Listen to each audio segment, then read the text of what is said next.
ඒහි පස්සිකෝ එන්න ධර්මය දකින්න.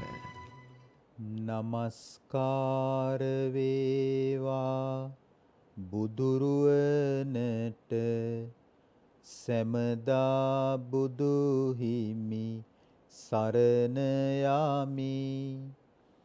නමස්කාර වේවා ධම්රුවනට සැමදා සදහම් සරණ යමි. නමස්කාර වේවා සංඝරුවනට සැමදා මහා සංඝ සරණ යමි. නමස්කාර වේවා තුනුරුවනට සැමදා තිසරණ සරණ යමි. සාදු සාදු සාදු.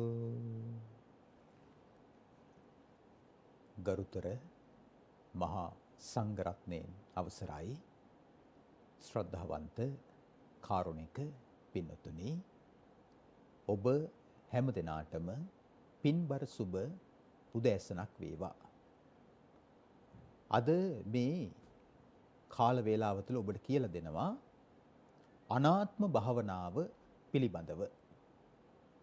අනාත්ම භාවනාව කරන්නේ කොහොමද කියලත් කියලා දෙනවා. මොකද්ද මේ අනාත්ම භාවනාව කියලා කියන්නේ? අපි සාමාන්‍යයෙන් නිතර අහලා තියෙනවා අනිත්‍ය භාවනාව පිළිබඳව. අනිත්‍යයි අනිත්‍යයි අනිත්‍යයි කියලානේ. නමුත් අපි අනාත්ම භාවනාව පිළිබඳව හරියට අහලා නැහැ. භාගතුන් වහන්සේ වැඩ හිටපු සමය තුල ඒ ಭಾರತೀಯ සමාජයේ කරපු ප්‍රසිද්ධ භාවනාවක් තමයි අනාත්ම භාවනාව කියලා කියන්නේ. ඔබට සිහි වෙයි මම මෙහෙම මතක් කළොත්. භාගතුන් වහන්සේගේ ආරම්භක දේශනාව කුමක්ද? ධම්සක් පැවතුම් සූත්‍ර දේශනාව. උන්වහන්සේ ඉන් අනතුරුව බරණැස ඉසිපතන මිගදායේ ධම්මික චෛත්‍ය ස්ථානයේදී දේශනා කරපු දෙවන දේශනාව මොකද්ද? අනාත්ම ලක්ෂණ සූත්‍රය. ඇත්තෙන්ම අනාත්ම ලක්ෂණ සූත්‍රය කියලා නෙමෙයි දේශනාව සඳහන් වෙන්නේ. පංචවග්ගීය සූත්‍රය කියලා. නමුත් අනාත්ම ලක්ෂණය ප්‍රකට කරපු නිසාම මේ දේශනාව ප්‍රසිද්ධ වෙලා තියෙන්නේ අනාත්ම ලක්ෂණ සූත්‍රයේ හැටියටයි.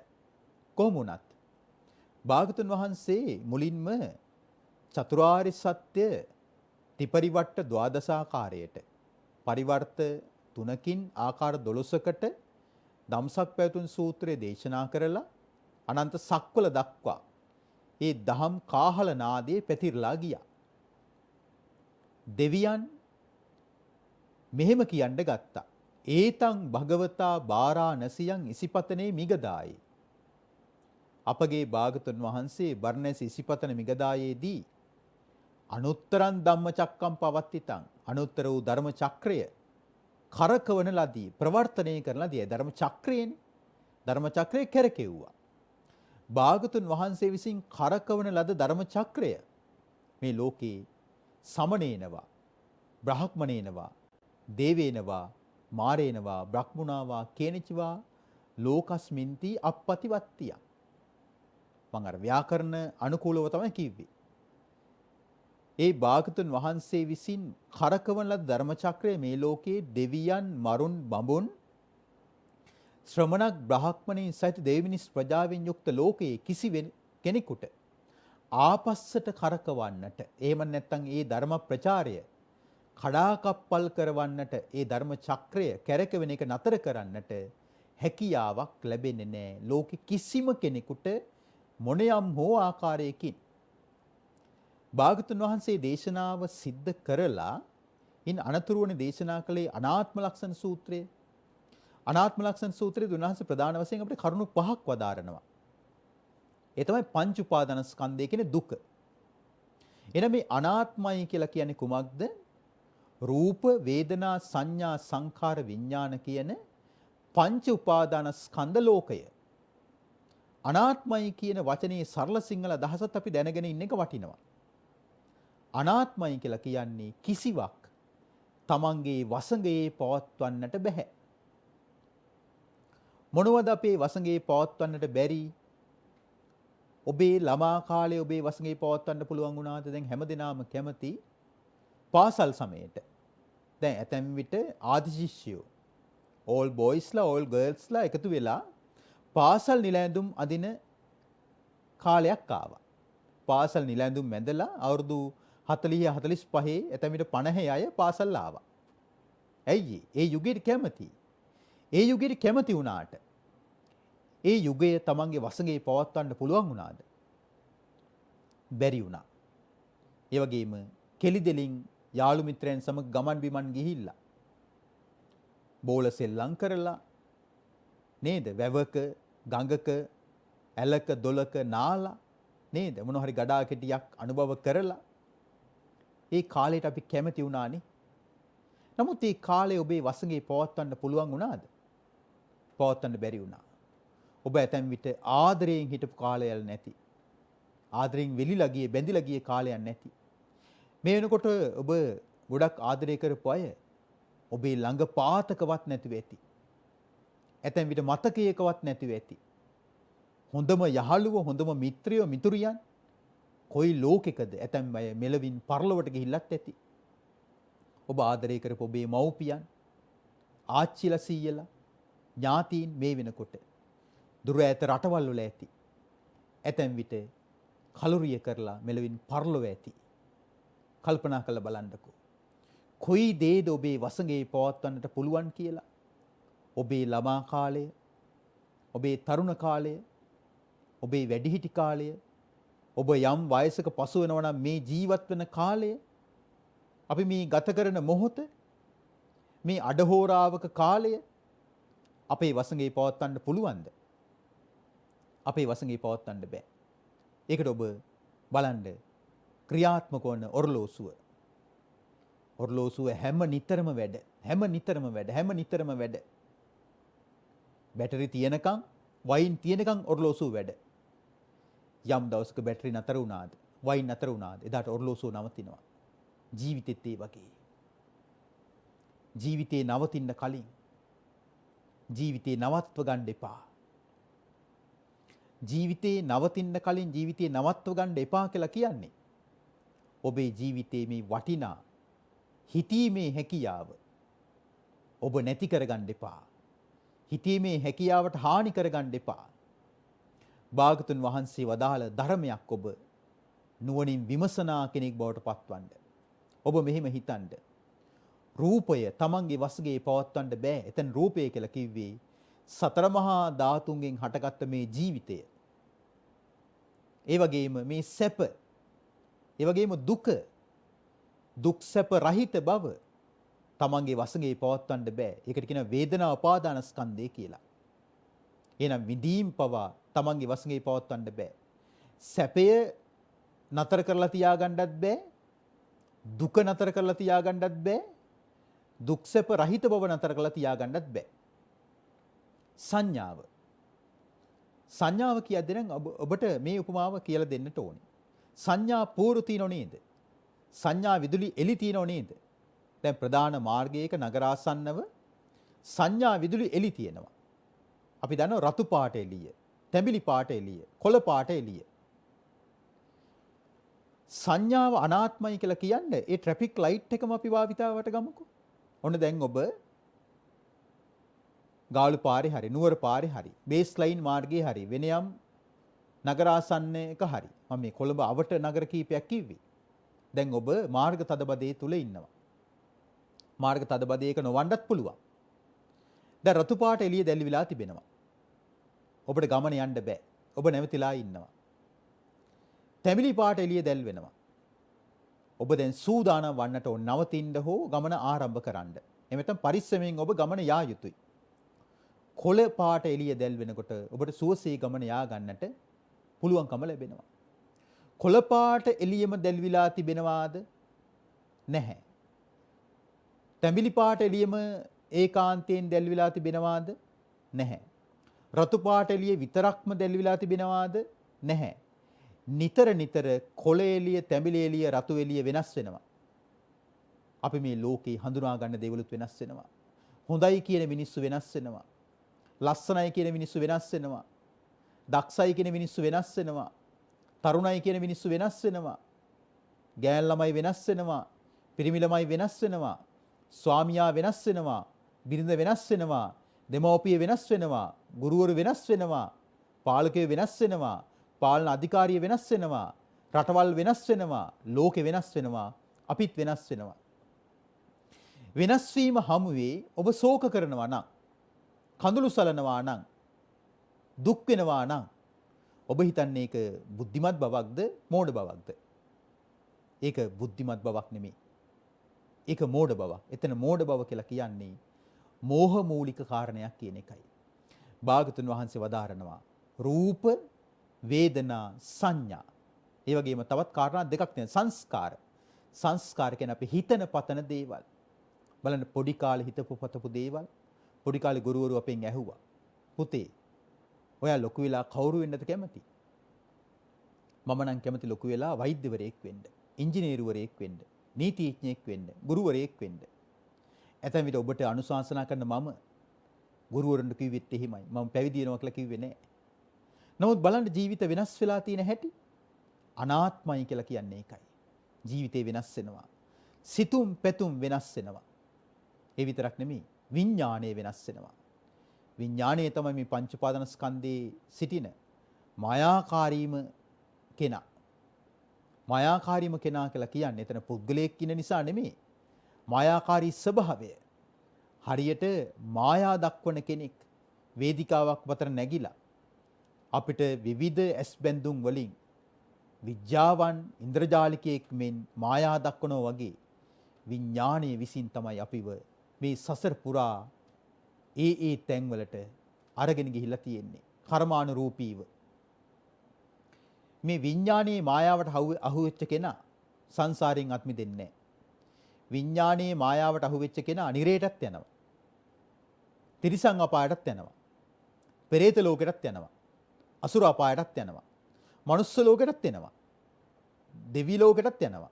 බ්‍රහ්ම ලෝකෙටත් යනවා.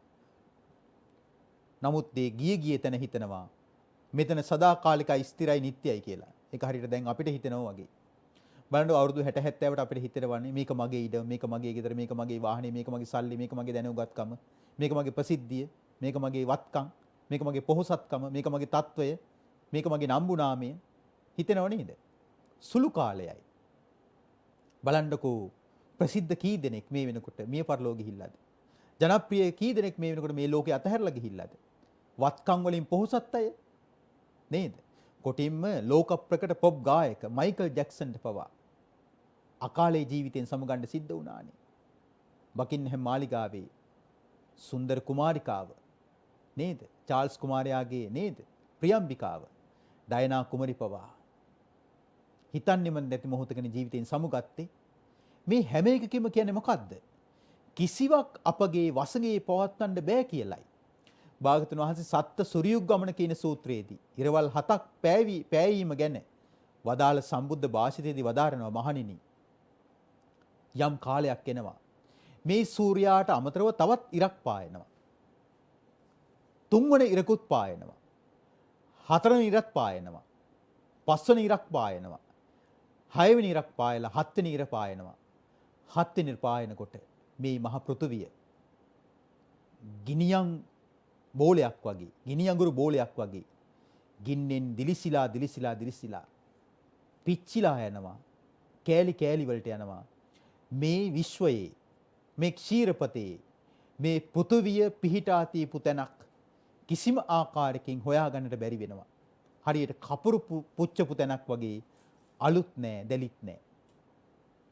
එතකොට මේ මහා පෘථුවියත් විනාශ වන කාලයක් එනවා නම් අපි මේ මොකද්ද මේ කරන්න හදන්නේ?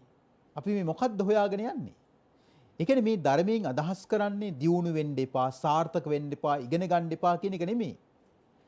අපේ තියෙන අපි නොපනත්කම්, අවිනීතකම්, අශිෂ්ටකම් අපි දුරින්ම දුරු කරගන්නට ඕනේ. අපි බුදුරජාණන් වහන්සේ වදාළ ආකාරයට ප්‍රඥාව උපදව ගන්නට ඕනේ. අනිත්‍යයි කියලා සීදී විනාසාගෙන හරියන්නේ නැහැනේ. අනිත්‍යයි කියලා ගඟේ මුහුදේ පැනලා හරියන්නේ නැහැ. අනිත්‍යයි කියලා නාන්න නැතුව ඉඳලා හරියන්නේ නැහැ. අනිත්‍යයි කියලා බඩගිනින් ඉඳලා හරියන්නේ නැහැ. අනිත්‍යයි කියලා ඉගෙන ගන්න නැතුව ඉඳලා හරියන්නේ නැහැ. අනිත්‍යයි කියලා වැඩට නොගිහින් ඉඳලා හරියන්නේ නැහැ. අනිත්‍යයි කියලා රට සංවර්ධනය නොකර ඉඳලා හරියන්නේ නැහැ.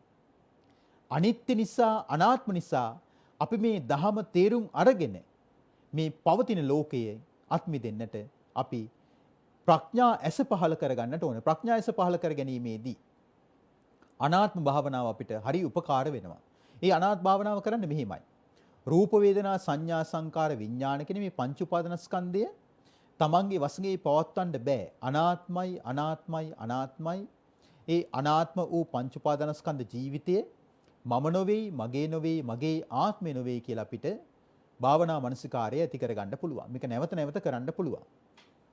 ඒ වගේම අනාත්ම භාවනාව අපිට කරන්න පුළුවන් ඇස කන නාසය දිව කය මනස මුල් කරගෙන. ඇස අනාත්මයි. ඒ කියන්නේ සරලව කිව්වොත් ඇස තමන්ගේ වශයෙන් පවත්වන්න බෑ. කන අනාත්මයි. කන තමන්ගේ වශයෙන් පවත්වන්න බෑ. නාසය අනාත්මයි. නාසය තමන්ගේ වශයෙන් පවත්වන්න බෑ. දිව අනාත්මයි. දිව තමන්ගේ වශයෙන් පවත්වන්න බෑ. කය අනාත්මයි. කය තමන්ගේ වශයෙන් පවත්වන්න බෑ. මනස අනාත්මයි. එහෙමට හිත අනාත්මයි. තමන්ගේ වශයෙන් පවත්වන්න බෑ. ඇස කන නාසය දිව කය මනස විතරක් නෙමෙයි අනාත්ම. ඇසට පේන ලෝකේ, ඇසට පේන රූප, කනට ඇහෙන ශබ්ද, නාසයට දැනෙන ගඳ සුවඳ, දිවට දැනෙන රස වර්ග, කයට දැනෙන ස්පර්ශයන් පහස, හිතට හිතෙන දේවල් මේ හැම එකක්ම තමන්ගේ වශයෙන් පවත්වන්න බෑ අනාත්මයි. මේ සියල්ල මම නොවේයි, මගේ නොවේයි, මගේ ආත්මය නොවේයි කියලා ඔබ අනාත්ම භාවනාව කරනකොට ඔබ තුළ ගැඹුරු විදර්ශනා සමාධියක් ඇති වෙනවා. ඒ විදර්ශනා සමාධිය තුළින් ඔබ කායිකව සුවපත් වෙනවා. මානසිකව සුවපත් වෙනවා. විශේෂ වශයෙන්ම මානසික ආතතියට ඉඩ ලැබෙන්නේ නැහැ. විෂාදය, ડિප්‍රෙෂන් එකට ඉඩ ලැබෙන්නේ නැහැ. තේනවද? අර එහා මෙහා යන අර විසිරිච්ච චංචල හිතට වාසියක් ලැබෙන්නේ නැහැ. ඔබේ හිත බුදුරජාණන් වහන්සේගේ ධර්මයේ තුලින්ම ශක්තිමත් හිතක් බවට පත් වෙනවා. ඔබේ ජීවිතය සාර්ථක කරගන්නට මේ අනාත්ම භාවනා මානසිකාර්ය උපයෝගී වෙනවා, උපකාරී වෙනවා. ඒක නිසා අද මේ පින්බර උදෑසනේදී එහිපස්සිකෝ සද්ධර්මානුශාසනාවෙන් අපි ඔබට පැවසුවේ කෙටියෙන් නමුත් අනාත්ම භාවනාව කිරීම සහ අනාත්ම භාවනාව කිරීමෙන් ලැබෙන ප්‍රතිඵල පිළිබඳවයි. ඒ නිසා මම නැවතත් මතක් කරන්නම්. ඇස කන නාසය දිවකය මනස අනාත්මයි කියලා සිහි කරන්න පුළුවන්.